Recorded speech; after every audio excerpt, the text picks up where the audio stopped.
Hi viewers, welcome to filmi craft. நான் உங்கள் அருண். தரமான உலக திரைப்படங்களோட வரிசையில் இந்த எபிசோடு நம்ம பார்க்க போற படம் 2019 ஒரு அமெரிக்கன் சைக்காலஜிக்கல் ஹாரர் படமாக ரிலீஸ் ஆன எஸ்கேப் ரூம். இப்போ இந்த படத்துடைய ஒன்லைனர் என்ன அப்படின்னு பார்க்கறதுக்கு முன்னாடி இந்த ரிவ்யூ பிடிச்சிருந்தது அப்படின்னா லைக் பண்ணுங்க, உங்க ஃப்ரெண்ட்ஸுக்கு எல்லாம் ஷேர் பண்ணுங்க, மறக்காம நம்ம சேனலுக்கு சப்ஸ்கிரைப் பண்ணுங்க. சப்ஸ்கிரைப் பண்ணும்போது பக்கத்தில் இருக்க நோட்டிஃபிகேஷன் பெல் ஐக்கானையும் கிளிக் பண்ணுங்க. அப்பதான் நம்மளுடைய வீடியோஸ் எல்லாம் உங்களை ஆன் டைம் வந்து சேரும். இப்போ இந்த படத்துடைய ஒன்லைனர் என்ன அப்படின்னு நம்ம பார்த்தலாம். உள்ள போனா உயிரோட தப்பிக்கவே முடியாதபடி ஒரு எஸ்கேப் ரூம். அந்த ரூமுக்குள்ள ஆனா உள்ள போயிட்டு வெளியே வந்துட்டாங்க சக்சஸ்ஃபுல்லா அப்படின்னா அவங்களுக்கு $10,000 பரிசு. இந்த $10,000 ஆசைப்பட்டு உள்ள போகிற 6 பேர்கள். இவங்க எல்லாரும் கடைசியில உயிரோட வெளியே வந்தாங்களா இல்லையா அப்படிங்கறதா படத்துடைய ஒன்லைனர். இப்ப படத்துடைய டீடைல் ரிவ்யூக்கு போகலாம். படத்துடைய வெரி ஃபர்ஸ்ட் ஷாட்டே ஒரு ரூமுக்குள்ள பென் அப்படின்னு சொல்லி ஒரு நபர் மாட்டிக்கிறாரு. அவரு எப்படியாவது உயிர் பொழைச்சா சரிதான் அப்படின்னு அங்க இருக்கிற சில பல க்ளூஸ் எல்லாம் யூஸ் பண்ணி எப்படியாவது அங்க இருக்கிற ஒரு லாக்கை ஓபன் பண்ணி வெளியே போயிடணும் அப்படின்னு முயற்சி செய்யறாரு. ஆனா ஒரு குறிப்பிட்ட டைம் தாண்டதுக்கு அப்புறம் அந்த ரூம் கம்ப்ளீட்டாக ஷ்ரிங்க் ஆக ஆரம்பிக்குது. இந்த இடைவெளியில எப்படியாவது நம்ம தப்பிச்சே ஆகணும் அப்படின்னு உயிரை பணைய வச்சு கடைசி தருணத்துல கிட்டத்தட்ட அந்த ரூம் அவரை நெருக்கிடுது, உள்ள அமுக்கிற அளவுக்கு. அந்த இடத்துல இந்த சீனை அப்படியே கட் பண்றாங்க. கட் பண்ணா சில நபர்களுடைய இன்ட்ரோ நமக்கு கொடுக்கப்படுது. முதல் நபராக ஜோய் அப்படின்னு சொல்லி ஒரு பிசிக்ஸ் ஸ்டூடெண்ட். இந்த பொண்ணு பேசிக்காக ரொம்ப அப்ராணியான ஒரு பொண்ணு, யாருக்கிட்டையும் அதிகமா மிங்கிள் ஆகாம தான் உண்டு தான் வேலை உண்டு அப்படின்னு இருக்கிற ஒரு பொண்ணு. ரெண்டாவதாக ஜேசன் அப்படின்னு சொல்லி ஒரு ஹை ப்ரொஃபைல் பிசினஸ் மேன் மாதிரி காமிக்கிறாங்க அவரு.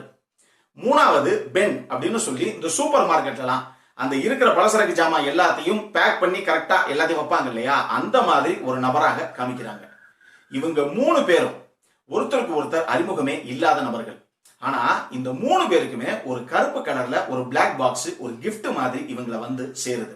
இவங்களை பொறுத்தளவுக்கு நமக்கு தெரிஞ்ச நபர்களோ இல்ல நம்ம பாஸோ இல்ல நம்மளுடைய நண்பர்களோ யாரோ ஒரு சர்ப்ரைஸாக ஒரு கிஃப்டை நமக்கு அனுப்பிச்சு வச்சிருக்காங்க அப்படின்னு சொல்லி அந்த பாக்ஸ் எடுத்து ஓபன் பண்ண ட்ரை பண்ணா இவங்களால அதை ஓபன் பண்ணவே முடியல. இவங்க அதை அடிக்கிறாங்க, உடைக்கிறாங்க, தூக்கி எறிகிறாங்க, என்னென்னவோ பண்றாங்க, அந்த பாக்ஸ் ஓபன் பண்ணவே முடியல. ஒரு கட்டத்துல அந்த பாக்ஸ் ஓபன் ஆகுது. அதுல இருந்து ஒரு இன்விடேஷன் ஒண்ணு இருக்கு. அந்த இன்விடேஷன் என்ன அப்படின்னா இந்த மாதிரி எஸ்கேப் ரூம் அப்படின்னு சொல்லி ஒண்ணு இருக்கு.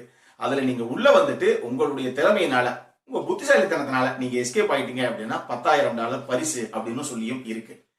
இதுக்காக சரி போனா $10,000 கிடைக்கும்ல அப்படிங்கிறதுக்காக ஆசைப்பட்டு இந்த 3 பேரும் அந்த கேம்ல பார்ட்டிசிபேட் பண்றதுக்காக அங்க போடப்பட்டிருந்த அந்த அட்ரஸுக்கு போறாங்க. அங்க போனா வாசல்லையே ஒரு செக்யூரிட்டி ஒருத்தர் இருக்காரு. அவரு இந்த கேமுடைய முக்கியமான ரூலே நீங்க செல்போன்ஸ் எதுவுமே எடுத்துட்டு போக கூடாது, செல்போன்ஸை சரண்டர் பண்ணுங்க இங்க அப்படின்னு சொல்லி எல்லாத்துக்கிட்டையும் செல்போனை வாங்கி வெளியவே வச்சிடறாரு. இப்ப இவங்க 3 பேரும் உள்ள போறாங்க. உள்ள போனதுக்கு அப்புறம் தான் தெரியுது டோர் லாக் ஆயிடுது. போனதுக்கு அப்புறம் தான் இவங்களுக்கு தெரியுது இவங்க போக இன்னொரு 3 பேரும் உள்ள இருக்காங்க. அந்த 3 பேர் யாரு அப்படின்னா, ஒன்னு டேனி அப்படின்னு சொல்லி நிறைய வீடியோ கேம்ஸ் அதுதான் லைஃப் அப்படின்னு 24 மணி நேரமும் வந்து வீடியோ கேமே விளையாண்டுட்டு இருக்க ஒரு நபரு. அவர் இதுக்கு முன்னாடி இந்த மாதிரி பல எஸ்கேப் ரூம்ல சக்சஸ்ஃபுல்லா தப்பிச்ச ஒரு ஆளு, அவர் ஒருத்தர் இருக்காரு. ரெண்டாவது அமெண்டா அப்படின்னு சொல்லி இதுக்கு முன்னாடி ஆர்மியில சோல்ஜராக இருந்த ஒரு லேடி. மூணாவது மைக் அப்படின்னு சொல்லி ஒரு ட்ரக் டிரைவர். இப்ப இந்த 6 பேர் அந்த ரூமுக்குள்ள இருக்காங்க. இவங்களை பொறுத்தளவுக்கு சும்மா ஒரு சாதாரண கேம் போல, இதுல நம்ம புத்திசாலித்தனத்தால தப்பிக்க முடியல அப்படின்னா இவங்களே திறந்து விட்டுருவாங்க போல, நம்மளே வெளியே போயிடலாம் போல அப்படிங்கிற நினைப்புலதான் இவங்க உண்மையாக வர்றாங்க. நம்ம அதிகபட்சம் பயங்கரமா ஜெயிச்சோம் அப்படின்னா நமக்கு அந்த $10,000 கிடைக்கும், இல்லாட்டினா ஜாலியா அவ்வளவுதான், நீங்க தோத்துட்டீங்க, நீங்க வெளியே போலாம் அப்படின்னு அனுப்பிடுவாங்க போல அப்படிங்கிற நினைப்புல இவங்க உள்ள இருக்காங்க. ஆனா அந்த க்ளோஸ் பண்ண டோரு அதுக்கப்புறம் திறக்கவே கிடையாது. இவங்களுக்கு எந்த விதமான ரெஸ்பான்ஸுமே எங்க இருந்துமே கிடையாது.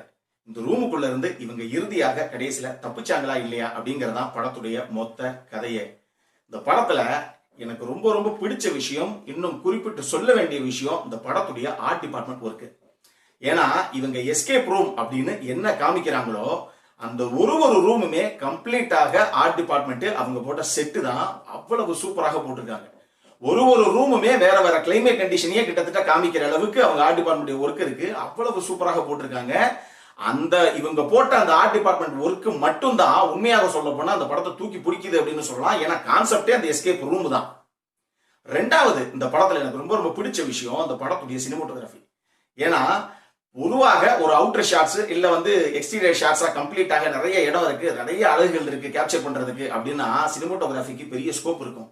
இந்த படத்துல வெறும் ரூம் சுத்துனா ஒரு 20க்கு 10ங்கிற அளவுல இருக்கிற வெறும் ரூம்ஸ் மட்டும்தான். இந்த ரூம்ஸுக்குள்ள அவங்களுடைய பக்காவான லைட்டிங்னால எந்தெந்த விஷயங்கள்லாம் டீடைலிங் பண்ண முடியுமோ அந்த அளவுக்கு சூப்பராக டீடைலிங் பண்ணியிருக்காங்க. மூணாவது, இந்த படத்தில் நடிச்ச எல்லாருடைய பெர்ஃபார்மன்ஸும். அந்த 6 பேருமே அப் டு த மார்க்னு சொல்லலாம். அவ்வளவு சூப்பராக பெர்ஃபார்ம் பண்ணியிருப்பாங்க. இதுலயும் குறிப்பாக இந்த படத்துல இந்த ஹீரோ மாதிரி வர்ற பென் அப்படிங்கிற அந்த கதாபாத்திரம் ரொம்ப சூப்பராக பெர்ஃபார்ம் பண்ணியிருப்பாரு. இதையெல்லாம் தாண்டி இன்னும் ஒரே ஒரு விஷயம் அந்த படத்துல நீங்க கவனிச்சே ஆகணும். இந்த படத்துடைய மியூசிக். இந்த மாதிரி ஒரு மியூசிக்கை உண்மையிலேயே நான் கேட்டதே கிடையாதுங்க என் லைஃப்ல. அதுக்கு காரணம் என்ன அப்படின்னா, மியூசிக்ங்கிறது நீங்க எவ்வளவு ஹாரர் எலமெண்ட்டுக்கு நீங்க பேக்ரவுண்ட் ஸ்கோரிங் பண்ணீங்க அப்படின்னா கூட மியூசிக்ங்கிறது ஒரு கேப் விட்டு விட்டு தான் இருக்கும். மூச்சே விட முடியாத அளவுக்கு கண்டினியூஸா ஒரு மியூசிக்கை நான் கேட்டதே கிடையாது. அந்த மியூசிக் நிக்கவே மாட்டேங்குது படம் ஃபுல்லாவே. அது எப்படி அந்த மாதிரி ஒரு ரீ ரெக்கார்டிங்க அவர் சூஸ் பண்ணார் அப்படின்னு தெரியல. சூப்பராக இருந்தது அந்த மியூசிக்.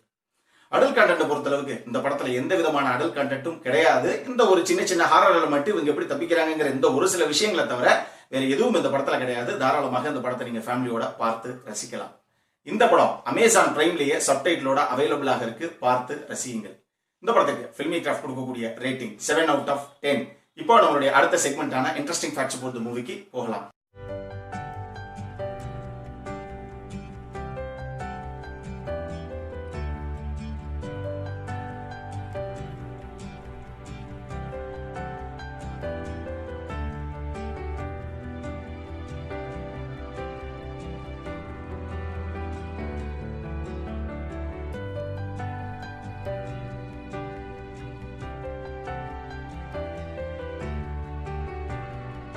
இந்த வீடியோ பிடிச்சிருந்ததுன்னா லைக் பண்ணுங்க. ரொம்ப பிடிச்சிருந்ததுன்னா உங்க ஃப்ரெண்ட்ஸ் எல்லாத்துக்கும் ஷேர் பண்ணுங்க.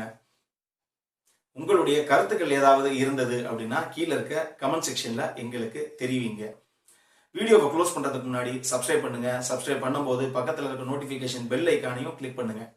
அப்பதான் எங்களுடைய வீடியோஸ் எல்லாம் உங்களை ஆன் டைம் வந்து சேரும். இதே மாதிரி இன்னொரு உலகத்தரமான படத்தோட அடுத்த முறை உங்களை சந்திக்கிற வரைக்கும் it is Arun signing off. By.